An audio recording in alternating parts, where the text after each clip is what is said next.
Congress, who needs them? Not I. It seems like President Trump doesn't think he does needing them either. I butchered that. He doesn't need them. We don't need them. It's fine. According to a new report from the Wall Street Journal, the administration seems to view Congress as more of a procedural annoyance than a co-equal branch of government. Quote, inside the White House, top advisors joke that they are ruling Congress with an iron fist.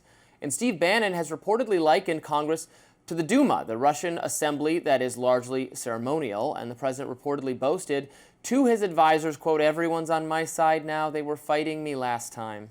The article gave examples of congressional Republicans reportedly bending to Trump's will, citing Mike Johnson's attendance at Stephen Miller's 40th birthday party and agreeing to the name the Big Beautiful Bill over objections from some Republicans. In response to the article, California Governor Gavin Newsom posting sarcastically to X, nothing to see here, and columnist Richard Hanania, adding, they're openly celebrating the Putinization. Okay, you guys are trying to of the Republican Party, the Putinization of the Republican Party. Meanwhile, Jonah Goldberg wrote in a post of his own, quote, it's almost like the entire institution should be ashamed of itself, linking back to an article of his where he argues that Congress is to blame for any presidential overreach. Yeah, I mean, it's Trump's party and... What? What? What are you saying? This just said how Trump is completely disregarding Congress and trying to break the law. I think when Steve Bannon is applauding what he's doing, he said he's doing things now that he wouldn't even consider in the first term. He's jackhammering away on levels you haven't seen before. That is dangerous and scary. He disregards Congress often, most recently by blowing up Venezuela's ships when he's supposed to, if he wants to commit an act of war, he goes through Congress, but he called it terrorism instead of counter narcotics in order to get away with it. The president is just circumnavigating. He's trying to figure out current ways to implement the Insurrection Act so he can once again circumnavigate the Supreme Court that's telling him do not send military into certain cities. And he's just always trying to figure out how to get around something, which is not appropriate. We don't live in a dictatorship, Robbie. I don't understand how you're just reading this and even the casualty of your tone as you were reading that he's just skipping over Congress. We both think Congress is ineffective. They want to be skipped over. I certainly don't think that President Trump should just make all the rules and people should just bend the knee. Even when it comes down to things like the Big Beautiful Bill, everyone getting in lockstep, knowing that people actually knew there were things in there that would be detrimental, like raising the debt to all fiscal conservatives, like the health care, like Josh Hawley was talking about, and bringing up costs for people. Josh Hawley's a rhino.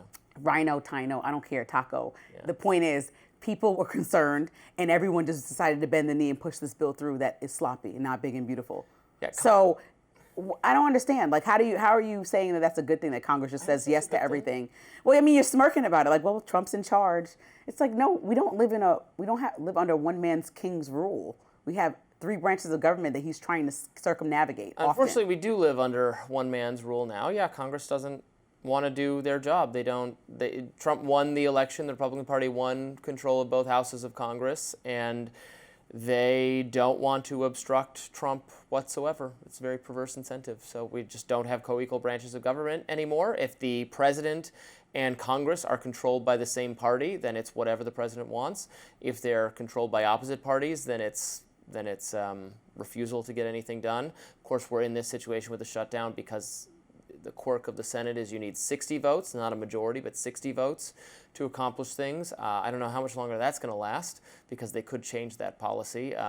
Just remember, it's a ping pong. It can go back and forth. There's always it would not be a good idea to change it because, well, maybe it would be a good idea to change it. I don't think Democrats are going to have a majority in the Senate ever again. It's like a stacking the Supreme Court. Do you want to continue? I mean, we can have 50 Well, Supreme it's a Court little justices. different than stacking the Supreme Court because the Senate determines its own rules, and they determined this rule a long time ago, and it's not a rule that makes sense. But it's different than setting the number of Supreme Court justices there's going to be. But my point is that it's party persuasion that we don't want.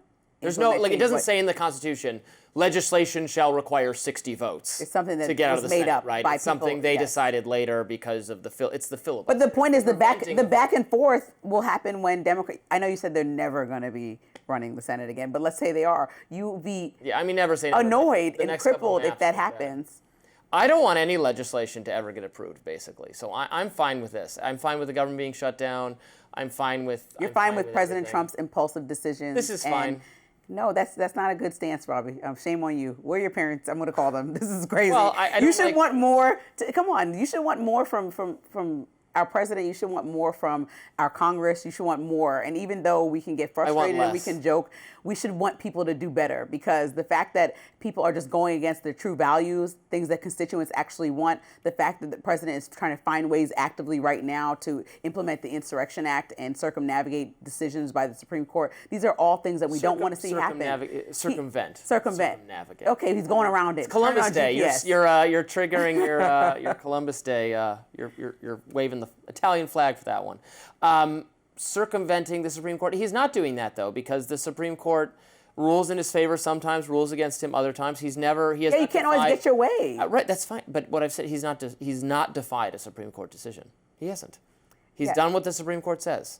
And as long as we have that ultimate check, we're still living in a democracy. We're still living we have a Republican form of government with oversight by the Supreme Court. Supreme Court has stepped up to fill the legislative void left by Congress not wanting to do anything, and the Supreme Court now weighs in on is stronger, more strident in saying this is constitutional, this is not, as the federal government does more and is unchecked by Congress. Contrary, yes, to what our founders wanted, unfortunately, but the Supreme Court is still fulfilling that function, and as long as it does, I don't think we're in a crisis. And if one branch of government is failing, don't worry about it. At least there's two checking each other. That's fine. And then President Trump will continue to just bombard local cities and states with his rules and just do whatever he wants and make people uncomfortable and go against the wishes of people that actually live there and the constituents that voted their local officials to lead them specifically. And then we'll just have this mass chaos that's, a Band-Aid over a much bigger problem that we need solutions for, which is just crime in our country or immigration. He just does it the Trump way rather than the way that Congress can actually vote on and make a